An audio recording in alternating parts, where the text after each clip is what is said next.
Ngayon mga barkas, magbigay ako ng kunting kaalaman or payo sa mga merong may-ari ng sasakyan patungkol sa ating mga piston or piston ring sa ating mga makina.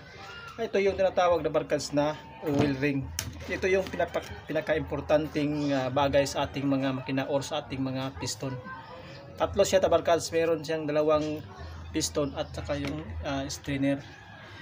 Gaano nga ba katotoo kung malakas yung usok sa ating makina ay ang simulan ng problema na barkas? Ito yung tinatawag na valve seal. Ito yung tinatawag na valve seal barkas. At naniniwala naman ako barkas na nanggaling din tong sa valve seal ang simula ng usok lumalabas galing sa ating mga tambutso. Kasi kung mapapansin nyo na barkads ay pag tumigas na siya barkads ay hindi na niya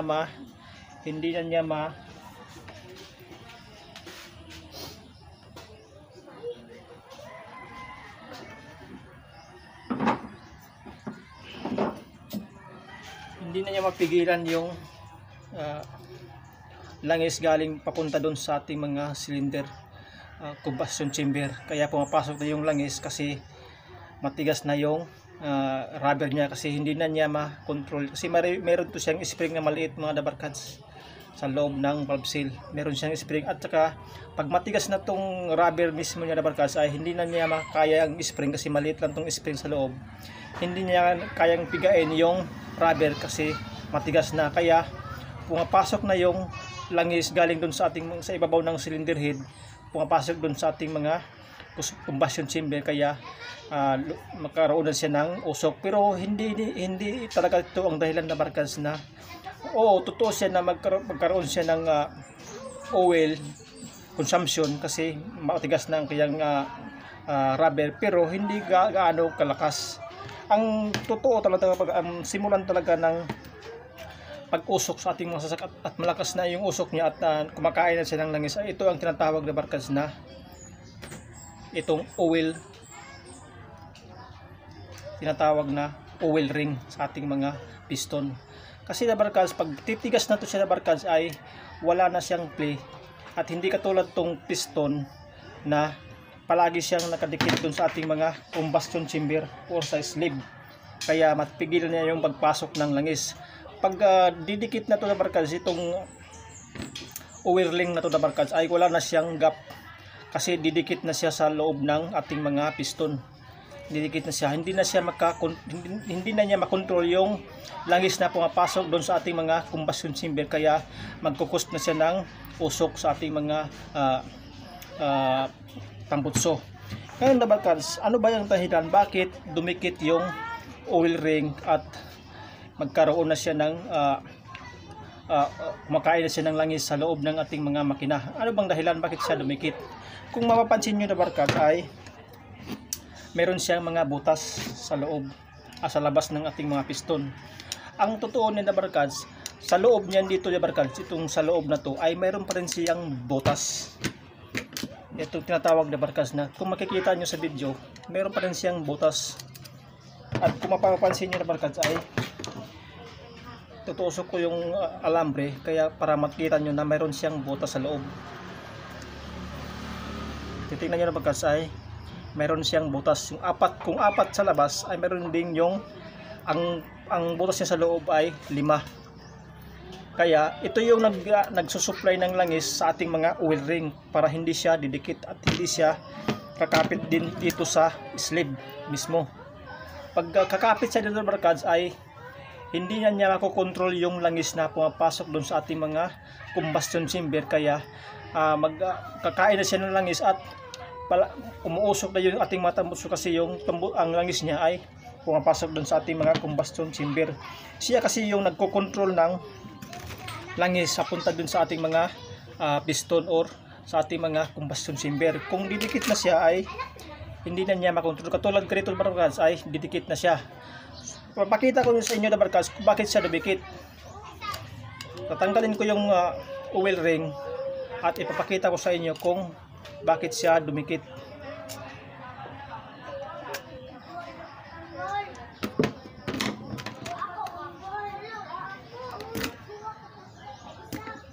Kung mapapansin nyo labarkads ay sobrang tigas na siya at dumikit na siya.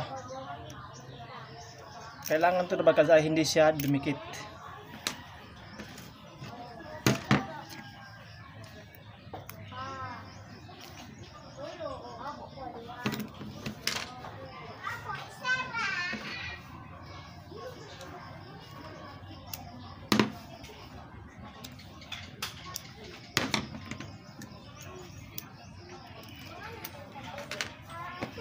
Ano nga ba dahilan bakit siya dumikit? Ngayon natin malalaman bakit siya dumikit mga labarkads.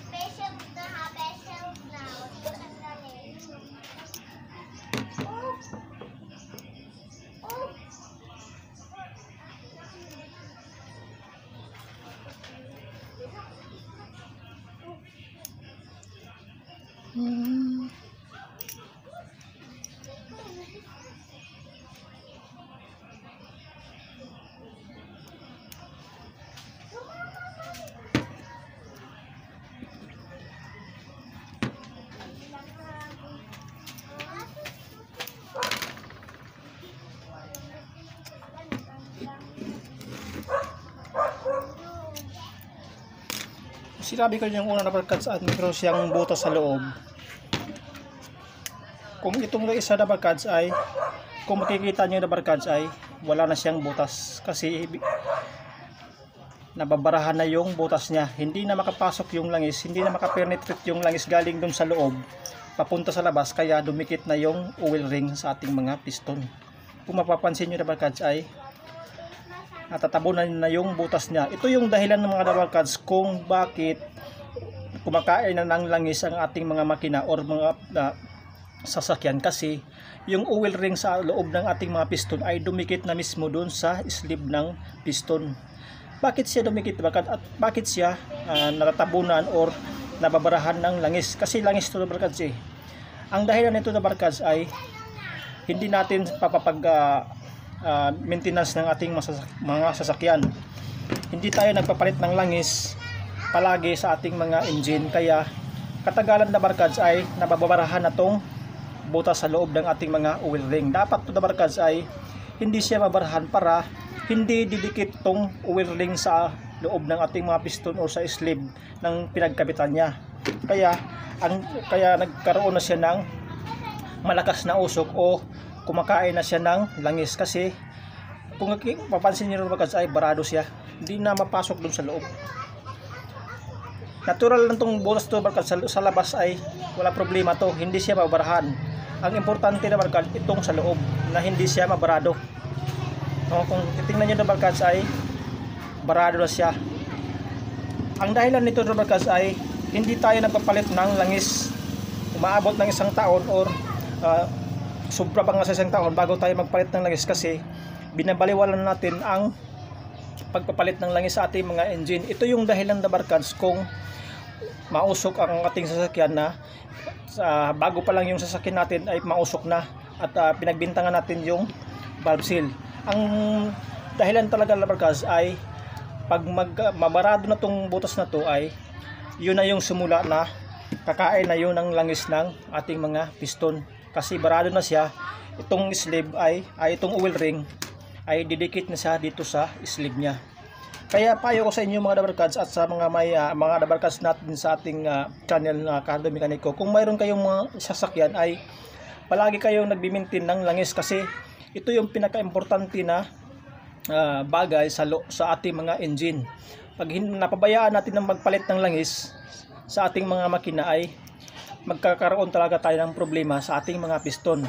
Pag magdikit na tong oil ring sa loob ng ating mga piston ay yun na yung simula at kikis-kis na tong piston, top piston ring at saka second piston ring doon mismo sa sleeve dito, kasi hindi na siya mag-supply ng oil or sobra na yung oil niya, kaya magkaroon na yung usok na kulay puti sa ating mga tambutso.